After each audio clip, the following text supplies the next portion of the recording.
Hey math fans, test 16, lesson 4. Swords ready? Let's go. Today we're going to solve some more problems with ratio and express theoretical probability as a percent. So first up, let's solve some problems with ratio. Jean is throwing a surprise party for Scott. There are 43 people attending and she wants to make sure each person gets at least 3 donuts. If donuts are sold by the dozen, how many boxes does she need to buy? So what I have here, I'm going to get my information organized. I want to know how many boxes of donuts she needs to buy. I know there's 43 people coming. Each person needs 3 donuts each, and donuts are sold by the dozen. So that means one box has 12 donuts. How many donuts do I need? Well, there's 43 people coming, and she wants to make sure that they each have 3, some party. So that means I need 129 donuts. The fastest way to solve this problem is to understand that I am looking for how many groups of 12 are going to be in 129, because I want to know how many boxes of 12 I have to buy to make 129 donuts. That's the same, a box of 12 is just a group of 12 in a box, right? So I'm going to go 129 divided by 12 equals, and I'll do that on my calculator, it equals 10.75. Now, of course, the problem is that I can't walk into a store and be like, hello, I would like 10.75 boxes of donuts, please. So to make sure everyone has enough, I'm going to have to round up and buy 11.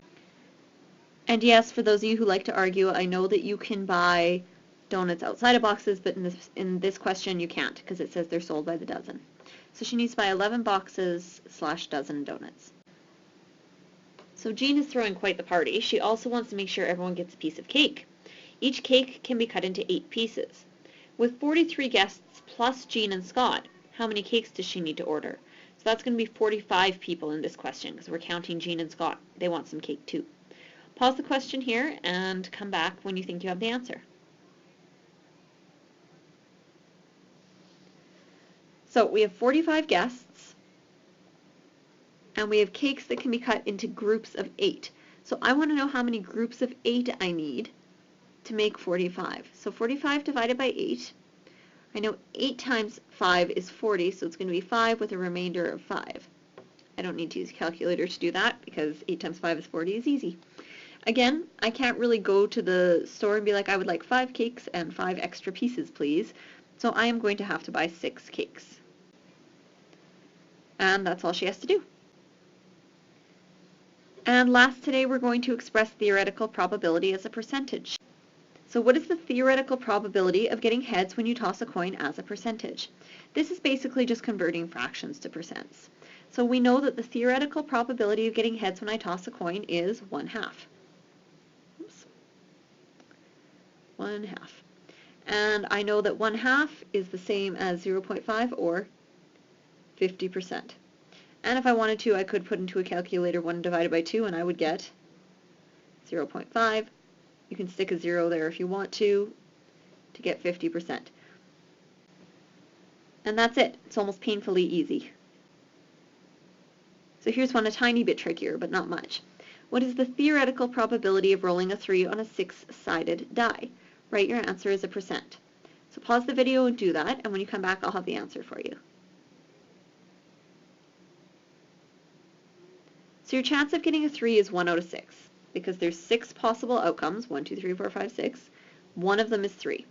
So then I'm going to plug into my trusty calculator 1 divided by 6 to get a decimal. And that's what I come up with, 0.16666 and so forth. So I'm just going to have to take the last 2 numbers and I'll round the 6 by looking here.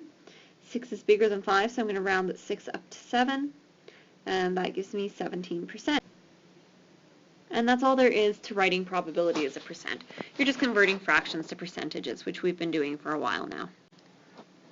And that's it. Nice short lesson. So here's your review. Number 1, Bruce is planning a party for Selena. He plans to invite 250 guests. He's ordering sheet cakes, each of which slices into 16 pieces. How many cakes should he order to make sure everyone gets a piece? And number 2, expressed as a percent, what is the theoretical probability of rolling a 6-sided die and getting an odd number? So get those 2 done and I'll see you tomorrow.